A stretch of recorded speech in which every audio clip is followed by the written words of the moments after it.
السلام علیکم and welcome to Kaam Kahani, a podcast for the career curious. آج ہمارے ساتھ ایک بہت اسپیشل گیسٹ ہیں. She is a national treasure. She is the first female architect of Pakistan. She is also the recipient of the royal gold award for architecture. She is Yasmeen Lari. السلام علیکم. وعلیکم السلام. Mrs Lari, welcome to Kaam Kahani. Thank you so much. کیسی ہیں آپ؟ اللہ کا بہت فضل، شکریہ. Thank you for agreeing to this be a guest on my pod pleasure. You doing a good job. اچھی بات ہے آپ لوگوں تک اچھی باتیں پہنچائیں. It's a good thing. Thank you. So you were the first female architect of Pakistan. تو in the 60s architecture was that not a common thing, اور آرکیٹیکٹس نہیں ہوتی تھیں اس زمانے میں؟ Actually, architecture was not a field that was very sort of sought after, if I may say. جب میں واپس پڑھ کے آئی تو پتہ چلا کہ صرف درجن بھر اور لوگ تھے جو آرکیٹیکٹس تھے، کیونکہ یہ وہ زمانہ تھا جب ابھی پاکستان بنا تھا اور بہت کم لوگ تھے جو پروفیشنز میں تھے، اور خواتین جو ہیں وہ تبھی بہت ہی پیچھے تھیں. حالانکہ we had some amazing stalwarts, جنہوں نے بہت سارے کام کیے جو جنگ آزادی میں سامنے تھیں، لیکن generally it was not a profession, اور there were not very many profession that were open to women. اور یہ کافی لمبا کورس ہوتا ہے، 5 سال لگ جاتے ہیں پڑھنے میں. تو لہٰذا مجھے تو نہیں معلوم تھا کہ میں پہلی بنوں گی. پہلا بننا کبھی معلوم تو نہیں ہوتا، کیونکہ اس سے پہلے ہی آپ کو بہت سارا پڑھائی کرنی پڑتی ہے. اتفاق کی بات کہ جب میں واپس آئی تو پتہ چلا کہ there were no other women architects. But what is also interesting کہ اتفاق سے مجھے ہندوستان میں ایک کانفرنس تھی بہت بڑی، میرے خیال میں شاید 1980s میں، ارلی 80s میں تھی یا 70s میں. تو اس میں نے مجھے بلایا، اور میں جب نہیں جا رہی تھی مجھے بہت اصرار سے کہا کہ آپ کو پتہ ہے کہ آپ پہلی انڈیپینڈنس کے بعد first woman architect of both India and Pakistan. Because ہم سے پہلے انڈیا میں بھی ہم سے پہلے انڈیپینڈنس سے پہلے جو یونائٹڈ انڈیا تھا اس میں صرف ایک خاتون تھیں جو کہ پارسی تھیں، جو کہ فیمیل آرکیٹیکٹ تھیں. لیکن اس کے بعد ہندوستان میں بہت وقت لگا اس سے پہلے کہ کوئی خاتون جو ہیں وہ آرکیٹیکٹ بنتی. تو اتفاق کی بات ہے. میں نے تو صرف پڑھائی کی تھی، مجھے نہیں معلوم تھا کہ اینڈ رزلٹ کیا ہوگا. اور تو جب اتنا کامن یہ پڑھائی نہیں تھی تو why did you go for it? کیوں آپ اس شعبے میں آئیں؟ ہاں، یہ بہت سوال ہے جو مجھ سے اکثر کیا جاتا ہے، کیونکہ لوگوں کی سمجھ میں آتا ہے کہ میں کیسے پڑھنے چلی گئی. کچھ اتفاق کی بات ہے کہ میرے والد جو تھے وہ انڈین سول سروس میں تھے، ICS آفیسر، اور انگریز کے زمانے میں اس میں انڈکٹ ہوئے تھے. تو لہٰذا he was there at the time of partition. Obviously he was appointed DC of Lahore. He opted for Pakistan.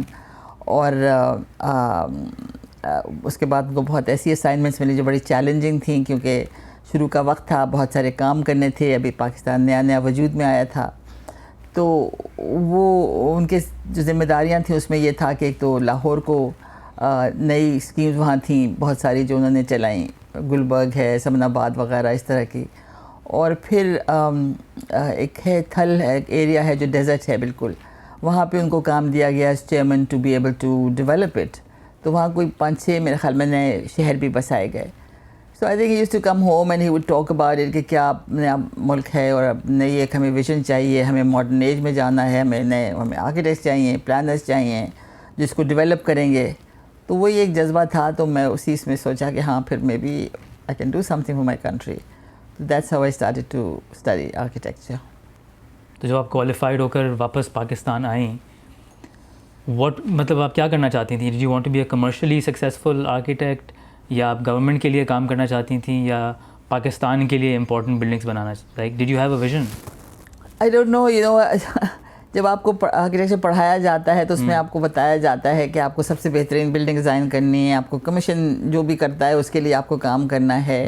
اور کبھی یہ خیال تو نہیں تھا کہ میں کام کروں گی کسی کے لیے بھی.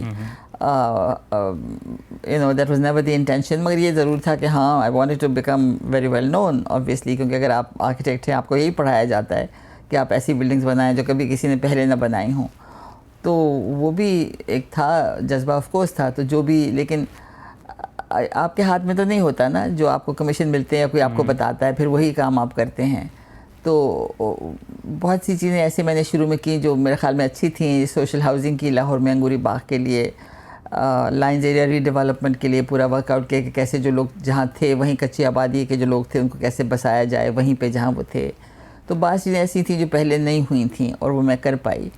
اور اس کے بعد سے of course as you become well known تو پھر آپ کے پاس بہت سارے اور بھی کام آنے شروع ہوتے ہیں اور لہٰذا مجھے اور بھی بڑے موقع ملے تو میں نے ڈیزائن کی بہت ساری بلڈنگز, بہت زیادہ تو نہیں کی لیکن کافی کی. لیکن اچھی بات یہ تھی کہ چونکہ مجھے کوئی خاص شوق نہیں تھا کہ میری بہت بڑی پریکٹس ہو اور بہت زیادہ لوگ ہوں, تو ہمارے پاس یہ ہوتا تھا کہ ایک کام ہوتا تھا پھر وہ ختم ہو جائے تو بیچ میں کافی ٹائم ملتا تھا. تو اس میں پھر ہم نے سوچا کہ ہم اس میں ہیریٹیج کے بارے میں ریسرچ شروع کریں. So my husband Suhail Zaheer Lari who later became a very well known historian, اور اس زمانے میں وہ خیبر انشورنس کو چلاتے تھے جو ایک انشورنس کمپنی تھی, اس کے وہ مینیجنگ ڈائریکٹر تھے. تو لہٰذا ہم نے سوچا کہ ہمیں ہیریٹیج کے لیے چیزیں کرنی چاہیے. کیوں ہیریٹیج کیوں؟ یہ تو بہت آپ نے سوال بہت گمبھیر کر دیا کیونکہ اس کی بہت بڑی کہانی ہے. وہ کچھ یوں ہے کہ ینگ تھے تو ہمیں بہت آئسولیٹ کر کے رکھا گیا تھا, کیونکہ میرا اپنا خیال ہے کیونکہ ہمارے والد ICS آفیسر تھے تو تب سے یہ رہا کہ وہ آپ کو باقی لوگوں سے نہیں ملنا, آپ کو الگ رہنا ہے. تو انگریز جہاں بہت ساری اس نے ہمارے لیے ٹریڈیشن چھوڑی وہ یہ بھی تھی کہ اگر آپ حکمران ہیں تو آپ بالکل الگ رہیں اور آپ باقی لوگوں سے عوام سے الگ رہیں. عوام تو دوسری چیز ہے نا, تو آپ کو تو ان سے نہیں ملنا تھا. تو اسی لیے سول لائنس کے ایریا انہوں نے قائم کیا تھا. آپ کو پتہ ہے کہ there is always duality in every city because انگریز نے اپنی دنیا الگ بسائی. جیسے کراچی میں سول لائنس ہے اور جگہیں ہیں وہ الگ ہیں, اور کھارا در وہ علاقہ بالکل الگ ہے. تو انگریز نے بالکل یہ ڈویژنس کر دی تھی نا. تو بچپن سے ہم بھی ویسے ہی رہے اور وہی حال تھا. حالانکہ جب پاکستان بن بھی گیا تب بھی میرا خیال ہے وہ ایک کلچر تھا جو رہا لوگوں میں, اور ہمیں موقع نہیں ملا جب ہم پڑھ رہے تھے اپنے اسکول میں یا جہاں پر بھی کہ ہم جائیں اور لوگوں سے ملیں یا پرانے شہر کا جا کے وہاں جا کے کچھ کریں. تو مجھے کچھ پتہ ہی نہیں تھا کہ ہمارا کلچر کیا ہے. And you must also remember کہ انگریز نے ہمارے کلچر کو بہت زیادہ ڈینیگریٹ کیا تھا. بہت ساری چیزیں لکھی گئی تھیں کہ بالکل there is nothing in that of value, کہ ہر ایک کو اب ویسٹرن سویلائزیشن کی طرف جانا چاہیے. اور جو بھی موومنٹ چلیں پڑھائی کے لیے کسی بھی کام کے لیے وہ ویسٹرن سائنسز ویسٹرن کلچر سب اسی کی بات گولڈ اسٹینڈرڈ وہی تھا. وہی ہم کو سکھایا گیا تھا کہ بھئی آپ کے پاس جو ہے وہ تو کچھ خاص نہیں ہے. تو اس وجہ سے کبھی خیال ہی نہیں تھا کہ کوئی چیز مجھے دیکھنی ہے یا سمجھنا ہے. اور میں بہت ابھی میرا کم عمر تھی جب میں انگلستان چلی گئی اور وہاں پڑھنا شروع کیا, تو لہٰذا مجھے اندازہ نہیں تھا. اور پھر جب آپ وہاں ہوتے ہیں آرکیٹیکچر جب پڑھ رہے ہوتے ہیں تو اس میں پھر ایک اور ہی چیز ہوتی ہے کہ آپ بالکل الگ ہیں, آپ کی تو بات ہی اور ہے, آپ تو کریٹر, تو ڈبل ہو گیا. ڈبل ہو گیا. So it took me a long time to understand myself, and luckily میرے میاں جو تھے ان کے والد چونکہ پولیٹیشین تھے اور UP اسمبلی میں لیڈر آف اپوزیشن رہے تھے اور پاکستان موومنٹ میں بہت ان کا کردار تھا, وہ ذرا عوامی تھے. تو میرے میاں جو تھے وہ ایسے اسکولوں میں گئے جہاں ان کا سب سے تعلق رہا, وہ جانتے تھے. تو ہم بہت زیادہ ہم جا کے دیکھ سکے پرانے شہروں کو. اور because he was a photographer, I mean he was not a photographer but he just loved photography. تو وہ جا کے تصویریں لینا وہ سب کرنا. تو تب مجھے سمجھ میں آنا شروع ہوا کہ ہم ہیں کون, میں کیا ہوں. اور اس کو سمجھنے کے لیے پھر ہم بہت سارے پرانے شہروں میں, ملتان میں, لاہور میں, پشاور میں, ٹھٹا وغیرہ سب جگہ ہم لوگ پھرے اور تصویریں لیں اور پتہ چلا کہ پھر ہمارا کلچر ہے کیا, what is the tradition that we are talking of. تو ان شہروں میں جو بلڈنگز اور جو ٹریڈیشن ہے اور جو ہیریٹیج ہے وہ انگریزوں کے زمانے کا ہے یا اس سے بھی پہلے کا ہے؟ نہیں, ہمارا یہ سب تو بہت ہی قدیم ہے نا. انگریز تو بہت بعد میں آیا. انگریز تو mid 19th century they arrived. تو اس سے پہلے کا ہمارے تو سب چیزیں جو اینشنٹ آرکیولوجیکل سائٹس تھیں ہمارے ساتھ تو اتنی ڈائیورسٹی ہے, پتہ نہیں کتنے یہاں پر مختلف سلطنتیں بنی, کون کون نہیں آیا, کون سے کلچر نے ہمارے پاس نہیں پہنچے. اگر آپ دیکھیں کہ آپ موہنجو دارو سے شروع کرتے ہیں, آپ کا بدھسٹ سویلائزیشن ایک پورا خزانہ ہے. آپ اگر دیکھیں تو ہندو اور سکھ اور کیا کیا ہمارے پاس چیزیں موجود ہیں.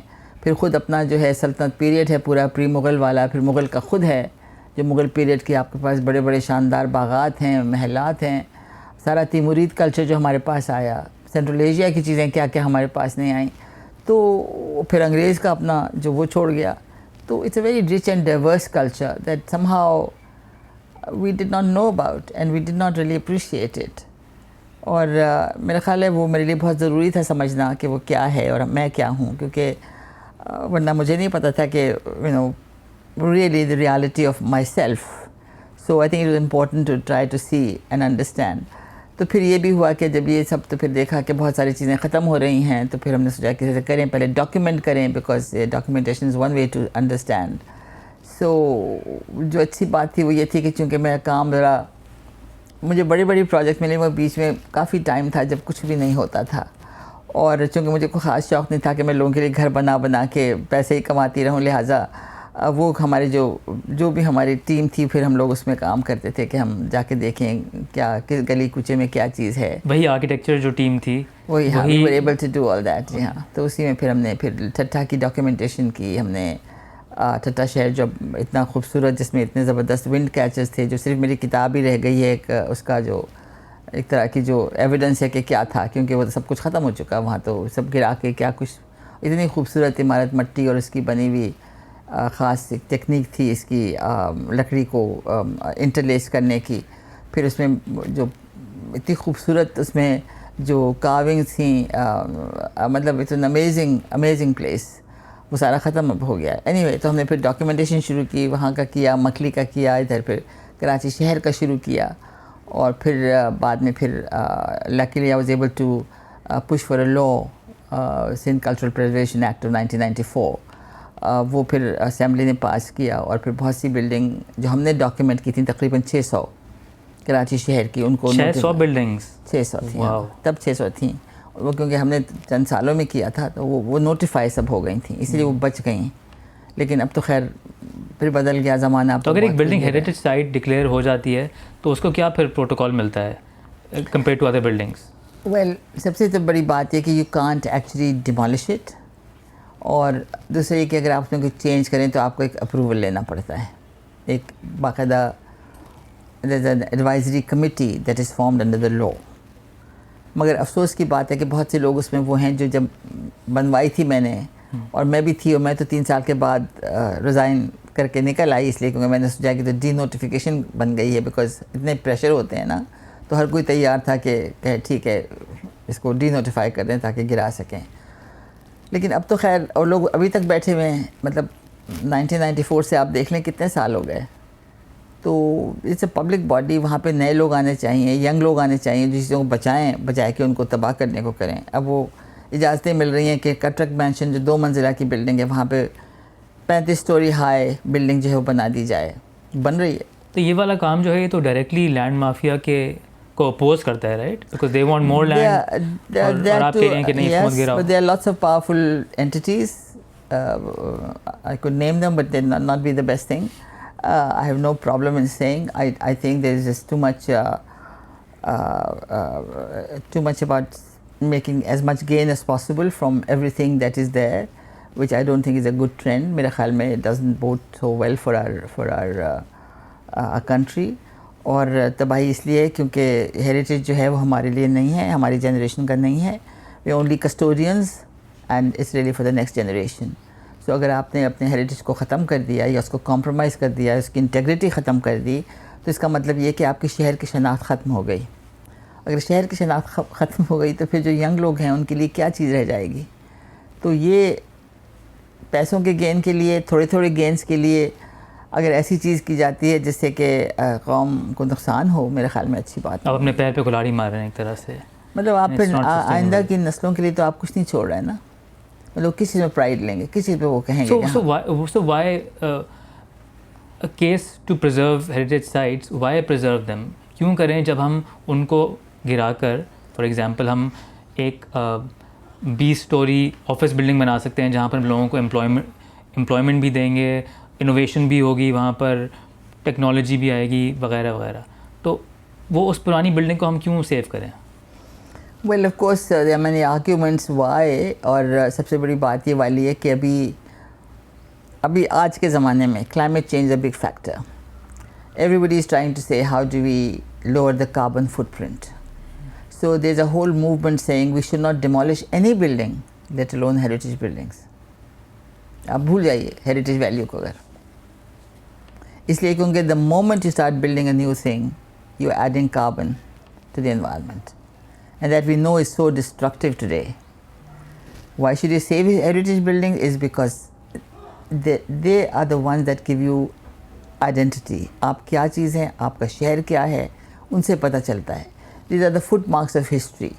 For instance, اگر آپ کراچی شہر کو لیں اور اگر آپ چلے جائیں فار انسٹنس کمشنر کے دفتر میں, تو آپ کو پتہ چلتا ہے یہ 1845-50 کی بلڈنگ ہے, 45 کی ہے شاید میرے خیال میں. One of the two buildings of that time that are left. اس سے آپ دیکھ سکتے ہیں کہ انگریز کیا تھا, کیسے آیا, شروع کیا اس نے وہاں سے. آپ جو وہاں پر اسٹیشن کمانڈر کا دفتر ہے وہ جا کے دیکھ لیں, وہ بھی تقریباً اسی ہم اثر ہے اس کی. سو لہٰذا آپ کو پتہ چلتا ہے. پھر اگر آپ چلے جائیں, جیسے آپ نے جا کے گوا پورچوگیز ہال دیکھا, آپ کو پتہ چلتا ہے کہ یہاں پر کب کرسچن کمیونٹی کب آنی شروع ہوئی, جب انہیں اور پراسپرس ہو گئی کہ انہوں نے اتنا بڑا ایک ہال بنا دیا اپنے ملنے کے لیے. اور آپ کو پتہ چلتا ہے کہ انہوں نے کتنا کچھ لگایا شہر کو خوبصورت بنانے کے لیے. یا اگر آپ چلے گئے اور آپ نے جا کے دیکھا جہانگیر کوٹھاری کو, جو ان کا پریڈ ہے اور جو وہاں پہ چھوٹی سی پیویلین جو کہ انہوں نے کمپرومائز کر دی, ہمارے جو بہت ہی بڑے ڈیولپر ہیں جو کہ سارا وقت پیسے بنانے کی بات کرتے ہیں, آئی ڈونٹ نو کیا کچھ بنا کر کے اس کا بالکل ہی کمپرومائز کر دیا, اس کی تمام جو بھی اس کی خوبصورتی تھی, جو اس کی اپنی حیثیت تھی, منیمائز کر دی. تو وہ بتاتی ہے کہ پارسیوں نے کتنا کارنامہ کیا کراچی شہر کے واسطے. یا اگر آپ چھوٹی سی قائد اعظم ہاؤس میوزیم کو جا کے دیکھ لیں, جو کہ سماکے نے بنائی تھی, اس سے پتہ چلتا ہے کہ کس طرح کے کتنی خوبصورت چیزیں بنتی تھیں اور لوگ بناتے تھے. تو آپ کو پتہ چلتا ہے کہ شہر آپ کا ڈیولپ کیسے ہوا. یا آپ کے KMC بلڈنگ جب بن گئی, اس سے پتہ چلا کہ ہاں اب جو شہر آپ کا یو بیکیم اٹانومس, آپ بامبے کی پریزنس سے نکل آئے تھے اور شہر کراچی جو فلرش کر رہا تھا. تو یہ ساری تاریخ کے آثار ہیں جو بتاتے ہیں ہمیں کہ کب ہمارا شہر کیسے ڈیولپ ہوا. Like chapters of history. آپ ایم اے جنرل روڈ پہ چلے جائیے, تمام buildings of all merchant princes یہ آپ کے لوگ تھے جنہوں نے پیسے بنائے.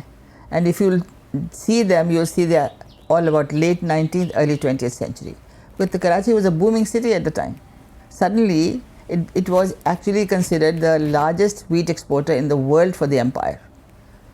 سب سے زیادہ wheat جو ہے, even it surpassed even Bombay.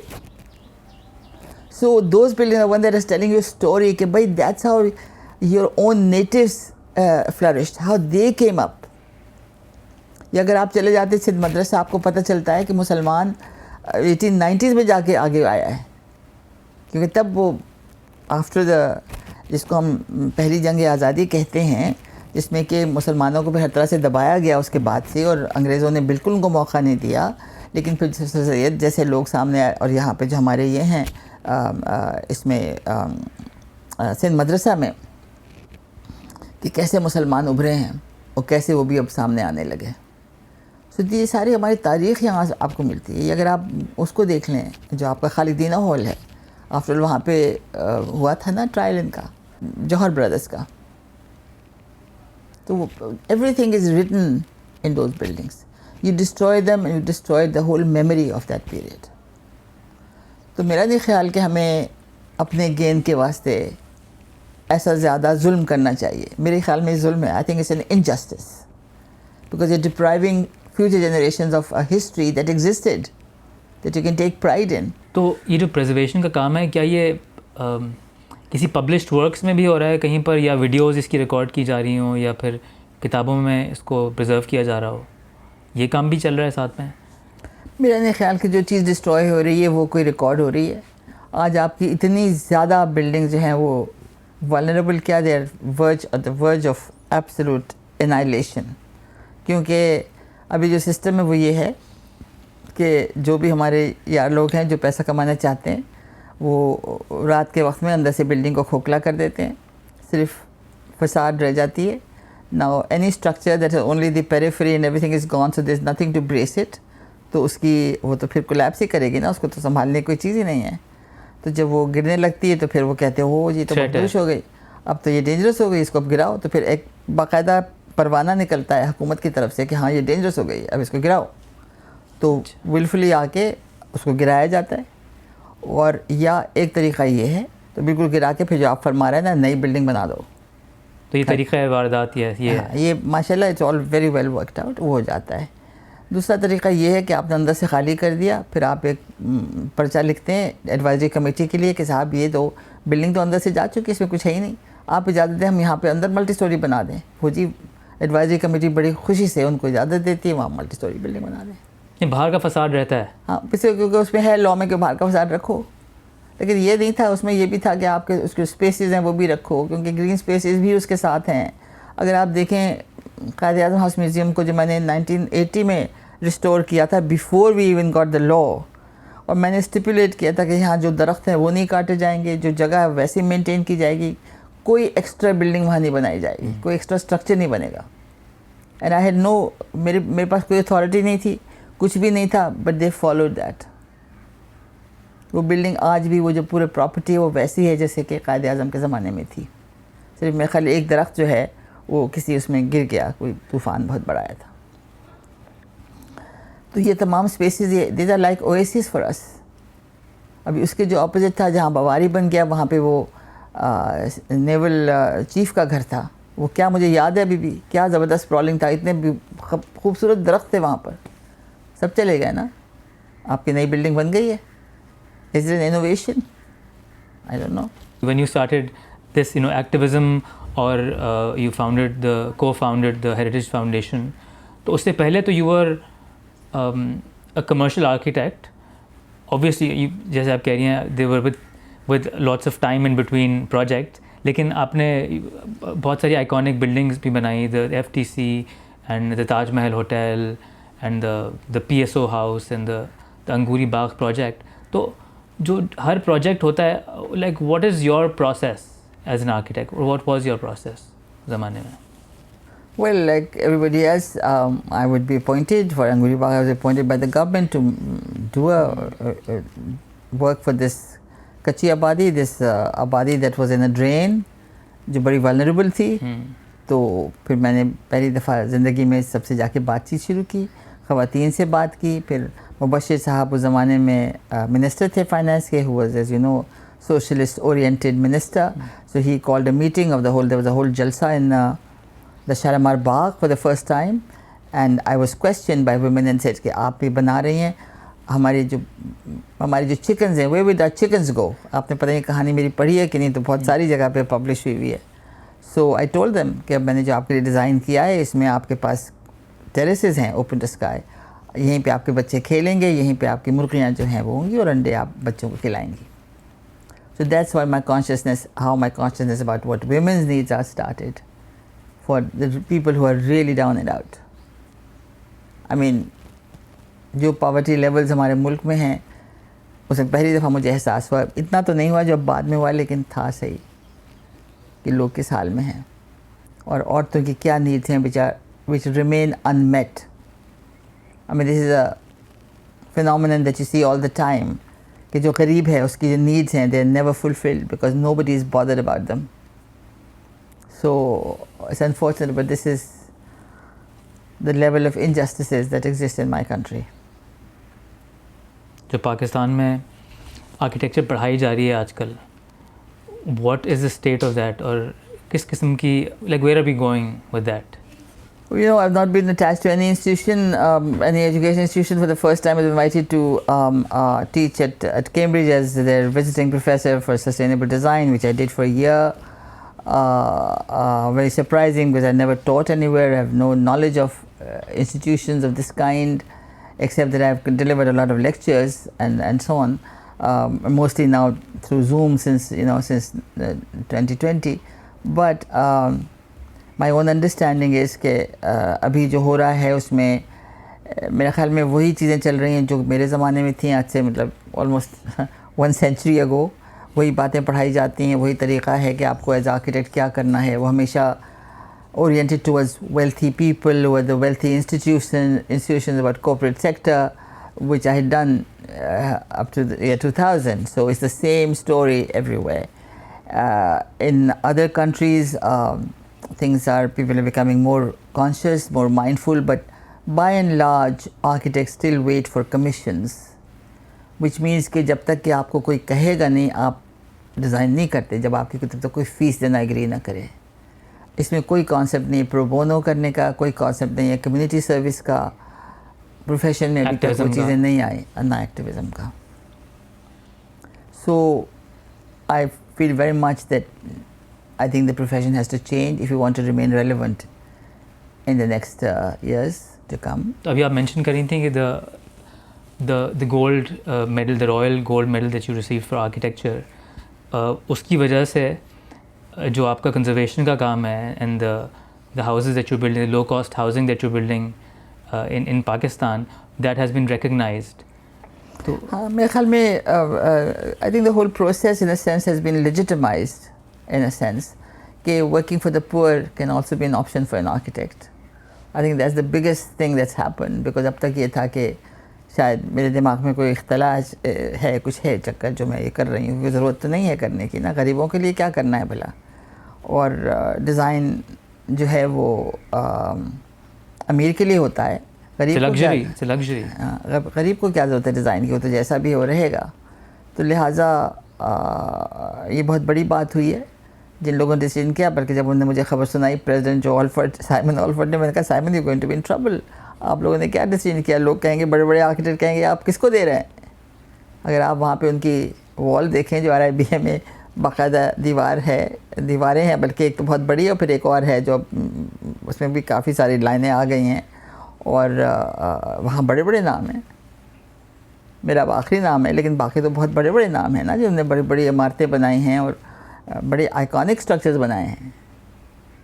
So it was a rare I think a very rare decision of this kind where they took this step. But what is interesting I think after that is کہ مجھے اتنے زیادہ جو messages آئے ہیں good will کے, empathy کے, pride کے, ینگ لوگوں سے, ہر طرح کے, from all walks of life, from the very very eminent people in the profession also, but also from my village people, you know. So it's been a whole range of people.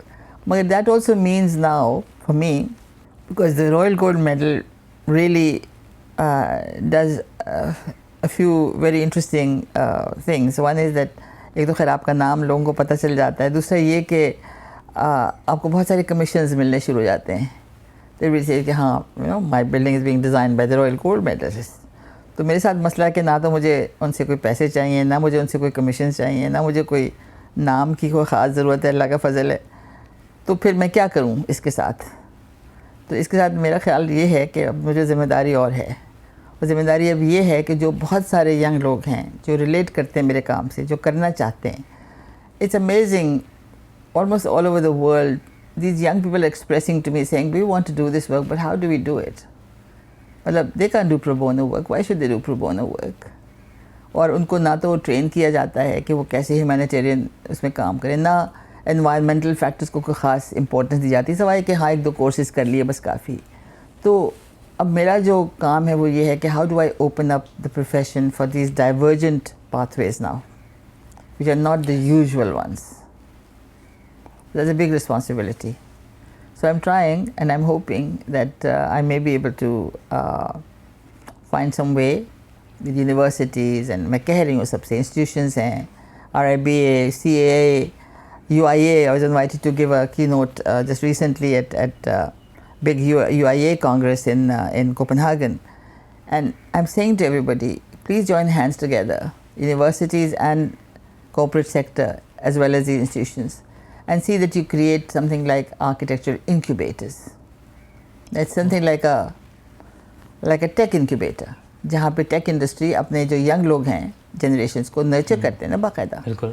تو ہمیں بھی تو کرنا چاہیے. جو young لوگ ہیں جو کام کرنا چاہتے ہیں, جو کہ کمیونٹیز میں جا کے کام کرنا چاہتے ہیں, ہر جگہ ضرورت ہے. آپ کے یہاں نہیں سلمز بھرے ہوئے ہیں, ہر شہر میں سلمز ہیں, کس شہر میں نہیں ہیں؟ ہر جگہ ڈس ایڈوانٹیج کمیونٹیز ہیں, ہر جگہ مارجنلائز لوگ بیٹھے ہوئے ہیں, ہر جگہ ہوم لیسنس ہے. کہاں کہاں نہیں ہے جہاں آرکیٹیکٹ جا کے ان کی زندگی کے لیے بہتر کر سکتے ہیں یا بہتری کر سکتے ہیں. But they have no way to be able to go and do all that, کیونکہ they have to wait for a commission. Poor can't give you commissions. But if they were pro bono wings and flourishing architectural practices, تو پھر وہ کریں نا, پھر community میں بھیجیں اپنے ینگ لوگوں کو. So ابھی جو ینگ لوگ کرنا چاہ رہے ہیں, like they want to do humanitarian work as architects and work in sustainable development, تو وہ کس طرح کریں and how do they make a decent living? This is the whole issue, because your aid comes in. aid میں کوئی condition نہیں ہے کہ آپ کو for instance climate resilient structures بنانے ہیں. یہ اگر بنانے ہیں تو ابھی اگر آپ کے پاس ورلڈ بینک کے پیسے آئے ہیں, پتہ نہیں کتنے $1 ملین میں نے سنا آ چکے ہیں, اور اگر آپ جا کے دیکھیں کتنے گھر بنے ہیں تو I think it's a really a figure that's not even worth mentioning, I believe.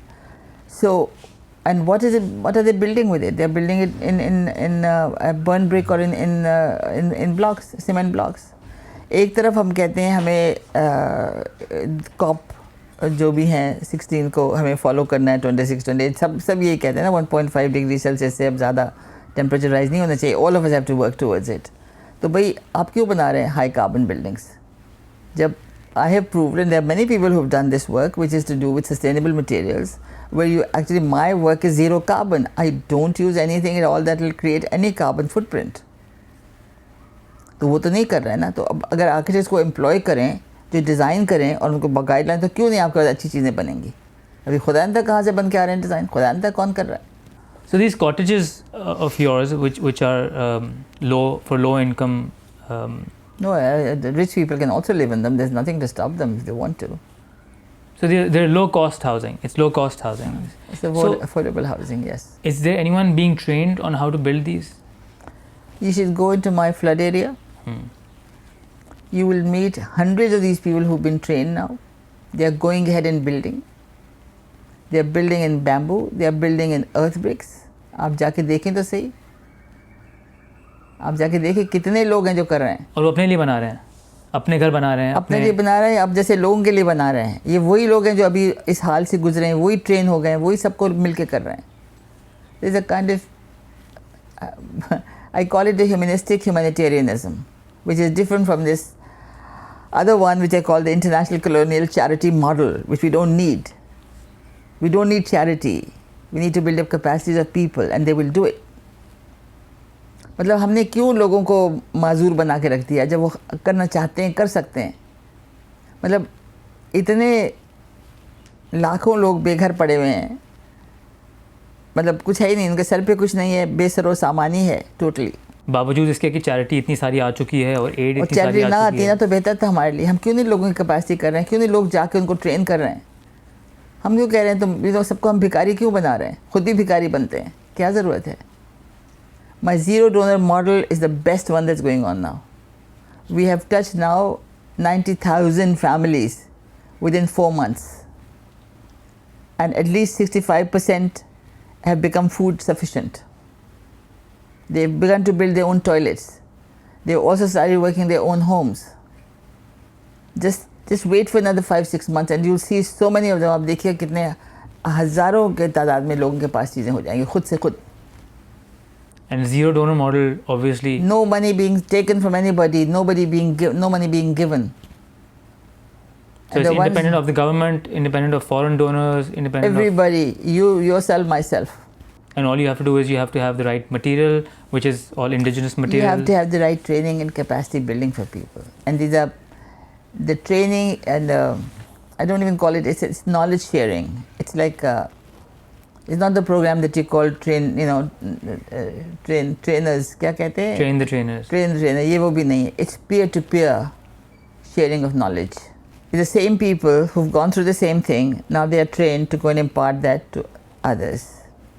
So there are whole teams of people that are moving into villages which are just desolate, nobody has ever been there. وہی لوگ ہیں جو ان کے جیسے لوگ ہیں, وہ جا کے ان کو کہتے ہیں اب تم یہ کرو, تم یہ کرو, تم یہ کرو. ایک ایک سٹیپ بتاتے جاتے ہیں. 15 دن میں ان کے پاس کھانے پینے کی چیزیں ہونی شروع ہو جاتی ہیں, سبزیاں اگنی شروع ہو جاتی ہیں, مرغیاں پالنے لگتے ہیں, مچھلی اگانی شروع کرتے ہیں. Another 2 months and they'll get their toilet. Another 2 months they'll get their house. It's all locally supplied, locally, everything is local. And it's capacity building. It's incremental. Start with the minimum that you can survive with. So 1 toilet for 6 families, why not? There's nothing right now. Can you imagine the indignity for women? Millions of them, millions, not one. or 2 or 10. Just wow. So I think unless we change the system and unless we start relying on people and forget about, کہ ہم جب دیں گے تبھی لوگ کریں گے. I call it potential in poverty. Nobody realizes there's much that can be done. So I thought I better work on that and show it. I think we are proving it. And although ابھی بارشیں ہو گئیں اس میں ہمارا تھوڑا کم ہو گیا, ابھی بارشیں ہو گئیں, پھر ابھی پتہ نہیں پھر ہو جائیں گی شاید, لیکن اگر ہو سکا تو مجھے بہت امید ہے کہ ابھی تو ہم پہنچے ہیں 90,000 تک, اور لیکن اگر ہم اور بھی دیکھیں اور بھی بہت سے ہماری اسٹریم چل رہی ہیں تو ہم کوئی 1,12,000 تک پہنچ گئے ہیں. مختلف طرح کی ہیں, ایک ہولسٹک ماڈل ہے, مختلف ماڈلز ہیں, مگر یہ سب سے بڑا ہمارا ہے جو تیزی سے جا رہا ہے. اور The zero donor model. My zero donor is doing extremely well. تو اگر ہم وہ آہستہ آہستہ ہوگا, لیکن اگر ورلڈ بینک کے گھر ابھی اگر چند 100 ہی بنے ہیں 1 سال کے بعد تو وہ تو پھر بنا ہی لیں گے نا. وہ بھی 1 سال میں کافی کچھ بنا لیں گے. اور میں نے ڈکلیئر کیا ہوا کہ I would like in 2 years to achieve the target of 1 million households to be rehabilitated. That's what I'm after. So Pakistan کو اس وقت کس چیز کی ضرورت ہے؟ Like if you were to say کہ یار یہ چیز اگر ہو جائے تو صحیح ہو سکتا ہے. خیر یہ تو آپ ایسی بات کریں جو کرنا بہت ہی مشکل ہے. I'm not a politician nor am I an economist. I'm just an architect. So I can only speak from my own experience. Fair enough. So what do you think we should do now? What is the roadmap?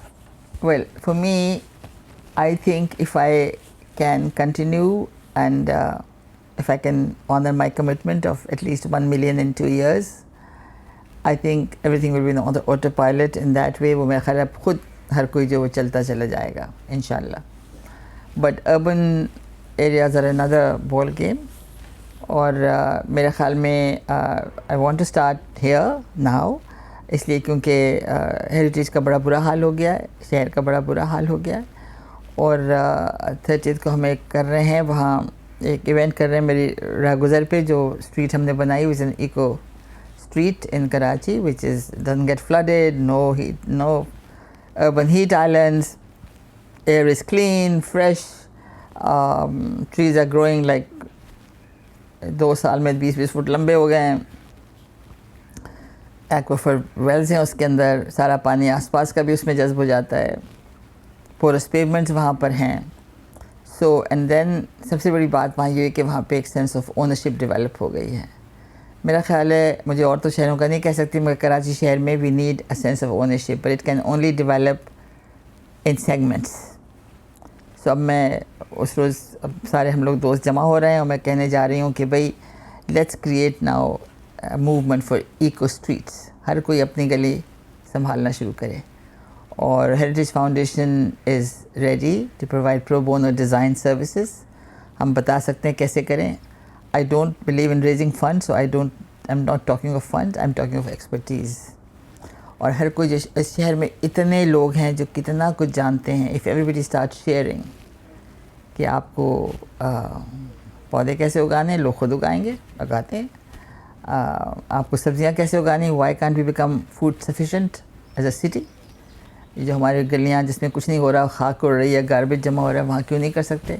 ہمارے جتنے نالے ہیں ان کو ہم ایکویفر نالاز بنا دیں تاکہ سارا پانی اس میں چلا جائے, بجا کے ہم اس کو سمندر میں پھینکیں. مطلب there is so much here that we can use. So why can't we transform our city? And I'm saying to everybody, please let's join hands together. Let's forget about past differences. Let's forget about what may have been done. Why can't we all help each other to make the city into a better place? کیونکہ یہاں نہ تو مجھے پتہ نہیں آپ گئے ہیں کہ نہیں, رنچوڑ لائن کی طرف چلے جائیے, آپ کھارا در چلے جائیے, آپ سرجانی ٹاؤن چلے جائیے, کہاں کہاں جائیے, وہاں کیا حال ہو رہا ہے اور کیوں ہو رہا ہے, اور کیا وجہ کہ ہم لوگ خود اٹھ کے اپنا ٹھیک نہیں کرنا شروع کر سکتے. مطلب ایک گائیڈ لائن کی ضرورت ہے نا, لیٹس پریپیئر دیم. نالج کی ضرورت ہے نا, let's provide it. Let's help each other. Why can't we do it.